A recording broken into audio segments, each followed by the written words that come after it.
சாய்ராம், என் அன்பு செல்லமே, என்னுடைய அழகான தங்கமே, எப்படி இருக்கிறீர்கள்? உங்களை பார்த்து ரொம்ப நாள் ஆகிவிட்டது. என் மீது உங்களுக்கு அதிகமான கோபங்களா? கோபங்கள் எல்லாம் வேண்டாமே. என்னுடைய பிள்ளைகளுக்கு என் மீது கோபம் இருந்தால் நான் எப்படி அம்மா தாங்குவேன்? முதலில் அதை சொல்லுங்க பார்க்கலாம். நான் எப்படி தாங்குவேன்? நான் தாங்க மாட்டேன். இத்தனை நாள் நீ நினைக்கிறாய் நான் உன்னை அந்த சாய் உன்னை சந்திக்கவில்லை என்று.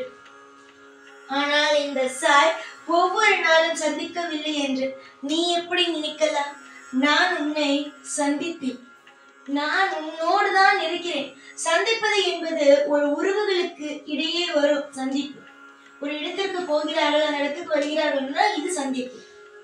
ஆனால் உன்னுடைய வீட்டிலேயே நான் இருக்கிறேன். உன்னுடைய அம்மா அப்பா போல உன்னுடைய வீட்டிலேயே நான் இருக்கிறேன். சீரடியிலிருந்து உன்னுடைய வீட்டிலேயே இந்த சாய் தங்கிவிட்டு, அப்படி இருக்கும் பொழுது நான் எங்க போவேன்? உன்னுடைய வீட்டில் தான் இருப்பேன். எங்க போகிறாயோ அங்க இருப்பேன். உன்னுடைய வாழ்க்கை முழுவதும் உனக்கு ஒரு துணையாக, உனக்கு எல்லா விதத்திலும் அற்புதத்தை நடத்தி கொண்டு உன்னோடே இருப்பேன். இதுதானே சாய். நீ என்னை பார்க்கவே இல்லை, என்னை சந்திக்கவே இல்லை என்று நீ எப்படி சொல்லலாம்? வீட்டுக்குள் இருக்கும் உன்னுடைய அம்மாவை நீ சந்திக்காமல் இருப்பாயா? சந்திப்பாய் அல்லவா? அதே மாதிரி தானே உன்னுடைய வீட்டுக்குள் இருக்கிறேன்.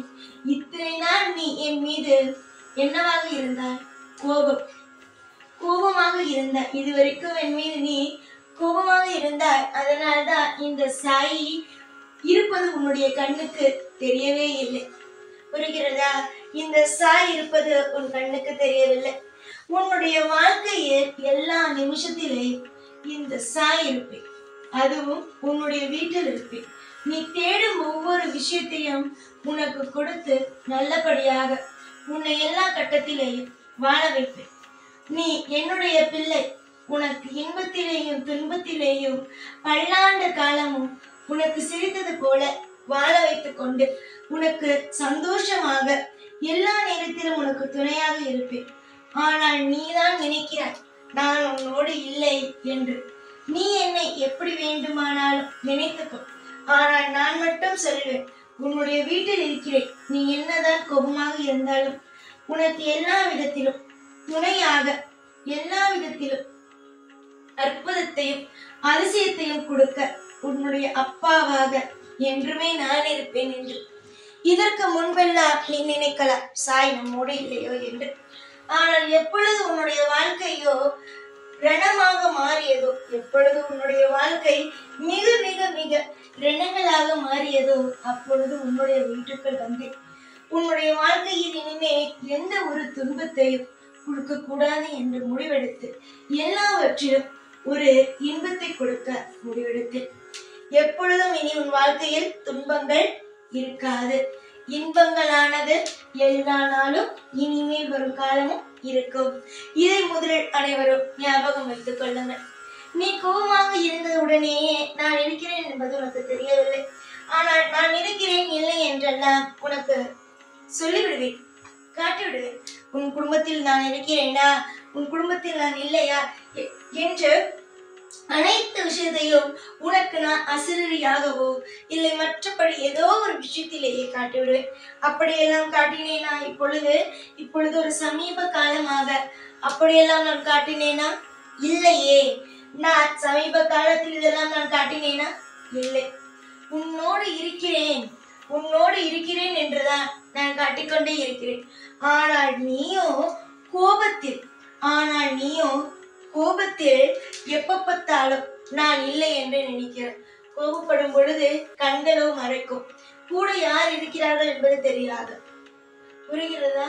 கோபத்தில் கண்களை மறைக்கும். அப்பொழுது நம்மோடு யாரும் இல்லை என்று தான் தோன்றுமே தவிர இருக்கிறார்கள் என்று தோன்றாது. அதனால் முதலில் கோபத்தை குறைத்துக்கொள்.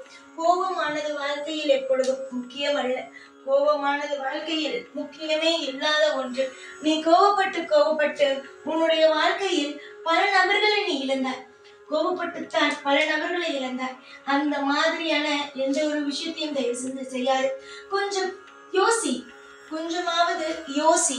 உன்னுடைய வாழ்க்கையில் கோபப்படும் பொழுது நீ என்னென்ன இழக்கிறாய் என்பதை யோசி. முதலில் நான் இல்லை என்று நினைக்கிறாய்.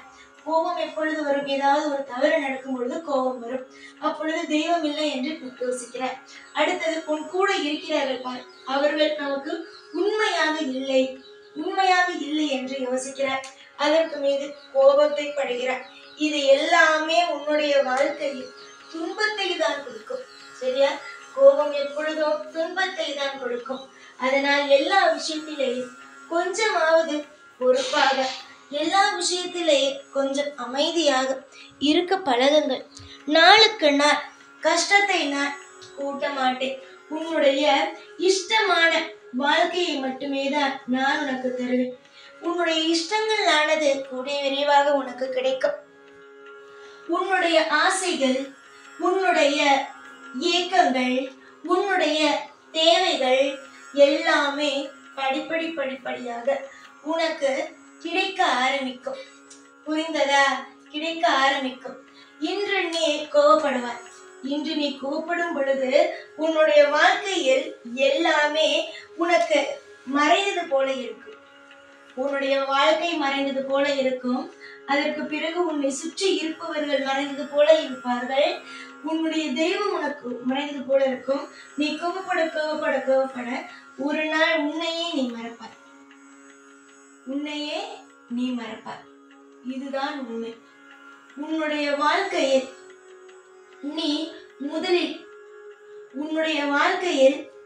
முதலில் நீ தெளிவாக இரு. புரிந்ததா? தெளிவாக இருந்தால்தான் ஒரு அழகான ஒரு குடும்பத்தை உன்னால் உருவாக்க முடியும். தெளிவோடு இரு. உனக்காக சாய் இருக்கிறேன். உனக்காக அனைத்து தெய்வங்களும் இருக்கிறது. உனக்காக குடும்பங்கள் இருக்கிறது. புரிந்ததா? எதையுமே அவசரப்பட்டு எந்த ஒரு விஷயத்தையும் இழக்காதே. இனி எந்த ஒரு விஷயத்திலும் கோபப்படாமல் மெதுவாக எதுவாக இருந்தாலும் பேசி காரியத்தை சாதிக்கும் வழியை பார். தேவையே இல்லாமல் ஒவ்வொன்றையாக ஏதாவது ஒன்று எடுத்து போட்டுக்கொண்டு யோசித்து கொண்டு கோபப்பட்டு கொண்டு இருக்காது.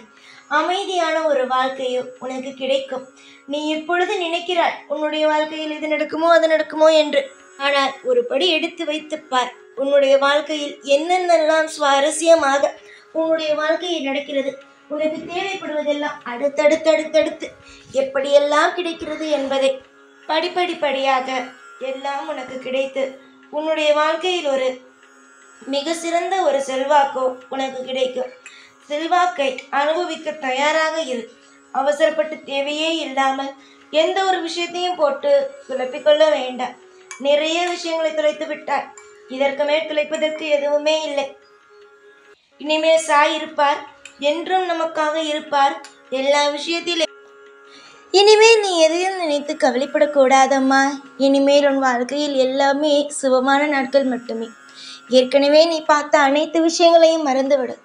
எல்லாமே இனிமேல் உனக்கு சுபம் மட்டுமே. நீ எதை தேடிக்கொண்டு இருந்தாயோ அதை நீ வாய் திறந்து கேட்டால் மட்டும்தான் கிடைக்கும். முதலில் கேள், எல்லா விஷயமும் உனக்கு நடக்கும். நாளுக்கு நாள் பிரச்சனைகள் வரும் என்று நினைக்காதே. எல்லா நாளும் நன்மைகள் உண்டாகும். எதிர்பார்த்த ஒவ்வொன்றும் உனக்கு கூடிய விரைவாக கிடைக்கும். நீ எதை என்னிடம் கேட்டாலும் சரி, கண்டிப்பாக இந்த சாய் ஆகிய நான் உனக்கு நல்ல முறையில் நடத்தி கொடுப்பேன். நீ எது கேட்டாலும் உனக்கு உடனுக்குடனே கிடைக்கும். உன்னுடைய எதிர்பார்ப்புகள், உன்னுடைய ஆசைகள் எல்லாவற்றையும் செய்து கொடுக்கத்தான் நான் இருக்கிறேனே தவிர உன்னை நிச்சயமாகவே கண்கலங்க வைப்பதற்காக நான் இல்லை. துரோகிகளுக்கு மத்தியில் உன்னை வாழ வைப்பேன். யாரெல்லாம் உன்னுடைய வாழ்க்கையை கெடுக்க வேண்டும் என்று நினைத்து கொண்டு கங்கணம் கட்டிக்கொண்டு அணைந்து கொண்டு இருக்கிறார்களோ அவர்களுக்கு எல்லாருக்கும் நிச்சயமாக தக்க பதிலடியை கொடுத்து அவர்களுடைய வாழ்க்கை என்றால் என்ன, உன்னுடைய வாழ்க்கை என்றால் என்ன, நீ எப்பேற்பட்ட வாழ்க்கையை வாழப்போகிறாய் என்று நானோ புரிய வைப்பேன். என்னம்மா நான் சொல்வது புரிகிறதா? புரியும், கண்டிப்பாக புரியும். எல்லாமும் உனக்கு கண்டிப்பாக புரியும். எதுவும் புரியாத பிள்ளை நீ இல்லை. எல்லாமே உனக்கு நல்லபடியாகவே புரியும் நேரம் வந்துவிட்டது.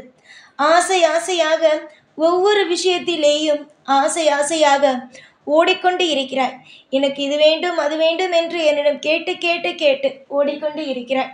நீ ஓடும் ஒவ்வொரு விஷயத்திலேயும் உனக்கு நிச்சயமாக வெற்றி என்பது ஒன்று கிடைக்கும். எப்பொழுதும் எல்லா நாளும் உன் கூடவே இருந்து உன்னை வாழ வைப்பேன். இந்த சாய்நாத். ஓம் சாய்ராம்.